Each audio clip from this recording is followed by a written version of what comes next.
The animosity that the shaitan has for mankind goes back to the creation of Adam alayhi salam. And actually even before that. We know that before Allah subhanahu wa ta'ala created mankind, the jinn were already in existence. The jinn were created before mankind. And when the jinn were created, their existence, and scholars say it was like a very long time before, perhaps even thousands of years before the creation of mankind, Allah subhanahu wa ta'ala created the jinn. And amongst the jinn, there was one particular jinn who was very, very pious.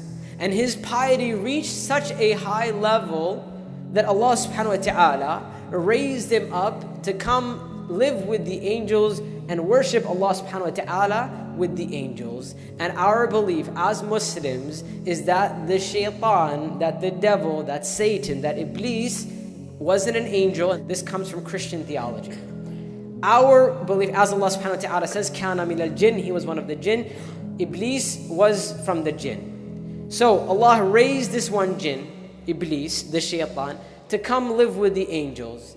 And now for thousands upon thousands and thousands of years, Iblis worships Allah and is considered amongst the most pious amongst all of the jinn. And he remained like that for a very long time. Until Allah subhanahu wa ta'ala created the body of Adam alayhi salam. And we know Allah subhanahu wa ta'ala took clay from different parts of the earth and created the body of Adam alayhi salam. But initially, life was not blown into the body of Adam alayhi salam. So it was just the body. And Iblis now, he witnesses this. He sees that Allah has created this new creation. And actually even the angels, they remarked. They said, أَتَجْعَلُ فِيهَا مَنْ يُفْسِدُ فِيهَا وَيَسْفِكُ الدِّمَاءِ. They said to Allah subhanahu wa ta'ala in the Surah Al-Baqarah, they say, will you place therein, meaning upon earth, a creation that will cause corruption and spill blood? Now, according to most of the scholars of tafsir, what they're talking about here are the jinn.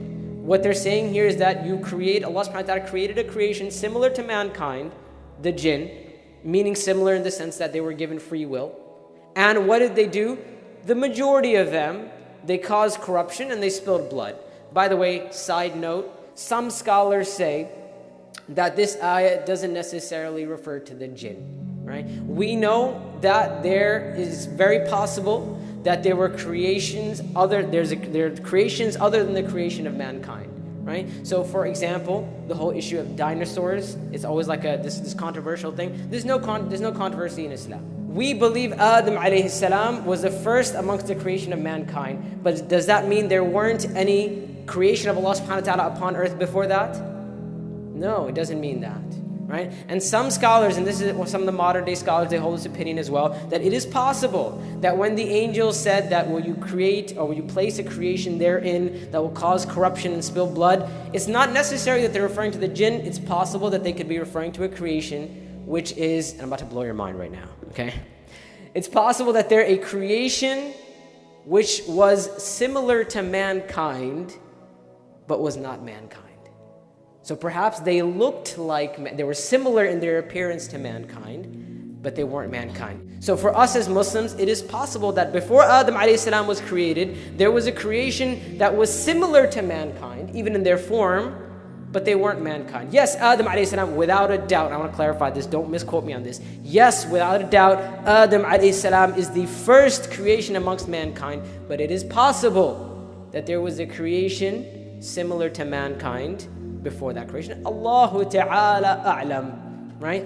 Anyway, Allah subhanahu wa ta'ala creates Adam alayhi salam. And now Iblis looks upon Adam and he's starting to wonder now, why? Why would Allah create this other creation? For thousands of years, Iblis looks at himself as the best. How? In his mind, he thinks to himself, there are two main creations of Allah subhanahu wa ta'ala. There are the angels and there's the jinn. He thinks to himself, as for the angels, there's no comparison between me and them because they don't have free will. So whatever goodness they do, that's how Allah created them. So there's no comparison between me and the angels. Then there's me and the jinn. And amongst the jinn, I'm the best. In other words, I'm the best of the best. right? There's no other creation Allah has not created another creation that is as good as me. Now imagine living upon that for thousands upon thousands upon thousands of years. You know, there's celebrities who get popular, and after just like a couple years, they feel like super entitled, right? Just a couple years, they're in the spotlight, they get a lot of attention, everyone loves them and all that kind of stuff, and then they begin to feel entitled in just a couple years. Imagine living for thousands upon thousands upon thousands of years where you're just like the best of the best. And all of a sudden, Allah creates a new creation, and now Iblis begins to think, what if he turns out to be better than me? And so now he's looking at Adam, and some narration of the Prophet mentioned that he starts to go around Adam alayhi salam, like he goes around and around, he goes through him, and he's constantly like observing him. And so Iblis actually becomes obsessed with Adam alayhi salam. He cannot deal with the fact that his title may be taken. And this festers for a while, these feelings of jealousy and envy. And actually the proper way of describing this is actually hasad. The concept of hasad in Islam is when you see something that someone else has, and not only do you want it for yourself, you want that person to not have it. And that is what is truly dangerous, and that is what Iblis was suffering from. You know, the scholars, they discuss this issue. What was the first sin that Iblis committed? They say, was it hasad or was it arrogance? A lot of scholars say arrogance. Some scholars say it was actually jealousy and envy, or hasad. And I hold the opinion that it was actually hasad. That it all began with hasad. It began with that extreme jealousy where he couldn't stand that perhaps Adam alayhi salam may turn out to be a creation better than him. And this is how he's feeling now. And he hasn't said anything. No one's talked to him. He hasn't spoken out about this. It's just all happening in his heart. Until Allah subhanahu wa ta'ala blows life into Adam alayhi salam. And we know at that point Allah subhanahu wa ta'ala orders the angels and Iblis to make sajda to Adam alayhi salam. Right? This is, by the way, not a sajda of worship. This is a sajda of respect. This is a sajda of honor. Allah subhanahu wa ta'ala says, وَلَقَدْ كَرَّمْنَا بَنِي آدَمَ. We have indeed honored the children of Adam. The creation of Adam alayhi salam is honored. And Allah subhanahu wa ta'ala created Adam with his own hands, as opposed to the jinn. There are many ways in which Allah subhanahu wa ta'ala honored Adam alayhi salam in his creation. Also, the fact that Allah subhanahu wa ta'ala told the angels to make sajda means that Allah honored Adam alayhi salam even above the angels. And sometimes we don't realize this as mankind. When we debase ourselves, when we disobey Allah subhanahu wa ta'ala, when we put ourselves in these types of situations, when we are, like I said, debasing ourselves, we don't realize that Allah has given us honor, and we ourselves, we take away our honor, subhanAllah. But Allah honored the children of Adam alayhi salam. And so Allah subhanahu wa ta'ala gives the command. And we see this mentioned in many places in the Quran. For example, Surah Al-Kahf, verse 50, Allah subhanahu wa ta'ala says, وَإِذْ قُلْنَا لِلْمَلَائِكَةِ اسْجُدُوا لِآدَمَ. And we said to the angels, make sajda to Adam. And Iblis is standing there. He's included within the angels. He's included within this command. Right? The command comes down, and I want you to actually imagine what this looks like. Allah subhanahu wa ta'ala in Surah Sad mentions, فَسَجَدَ الْمَلَائِكَةُ كُلُّهُمْ أَجْمَعُونَ. Allah says that the angels, and Allah uses the letter fa here. Fa, by the way, in Arabic means immediately. Right? Allah subhanahu wa ta'ala doesn't say ثُمَّ sajadu. He doesn't say wa sajadu. Not and then or after that or sometime. No. Fa means immediately. Immediately the angels, they go into sajda. Now, this gathering of angels is more amazing than we can even comprehend, but I'm going to try and give you a visual. Imagine the angels standing in front of Allah subhanahu wa ta'ala. The angels are absolutely beautiful beings, right? We know that they are more beautiful than we can imagine. We know that the angels are actually also very large beings, For example, the Prophet ﷺ, when he saw the angel Jibreel in his original form, in his true form, the Prophet ﷺ says, I looked up in the sky and the horizon was covered by just one of the wings of the angel Jibreel. Right? There are narrations that mention, Prophet ﷺ said that if you were to travel, if a person, someone who's proficient at riding horses, if they were to travel the distance of a day and a night on horseback, they would not cover the distance of the wingspan of an angel. Can you imagine? This dude is just like riding and riding and riding for a full 24 hours. He's going and he cannot cover the distance of a wingspan from one tip to the other. He can't do it. Another narration mentions 10 days and 10 nights. Subhanallah. These huge, majestic, beautiful, awe-inspiring beings are standing in front of Allah subhanahu wa ta'ala, and they're lined up. Perfect rows.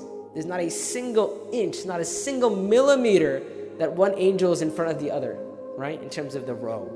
And it's not just 5 rows, or 10 rows, or 20 rows, or 30 rows. It's as far as your eye can see, it's angels. Right? You look out, and I don't know if you've ever been in a situation like that where you look out and like your eyesight just stops at a certain point. There's only as far as you can see, and then it's just all blurry and gone after that. It would be like that, but in the distance it would just be angels. This type of gathering of angels. And Allah subhanahu wa ta'ala gives the command to make sajda, and the angels immediately fall into sajda. And Allah subhanahu wa ta'ala says, فَسَجَدَ الْمَلَائِكَةُ كُلُّهُمْ أجمعون. Not only do they make sajda, they make sajda all together at the same time. In that beautiful scene, and in that harmony, everyone has fallen into sajda. Allah subhanahu wa ta'ala says, إِلَّا إِبْلِيسِ, except for Iblis. He's the only one left standing. Imagine how strange that would look. Everyone falls into sajda, and there's one dude who is left standing. How odd would that look? Allah subhanahu wa ta'ala says, istakbar. He became arrogant. وَكَانَ مِنَ الْكَافِرِينَ.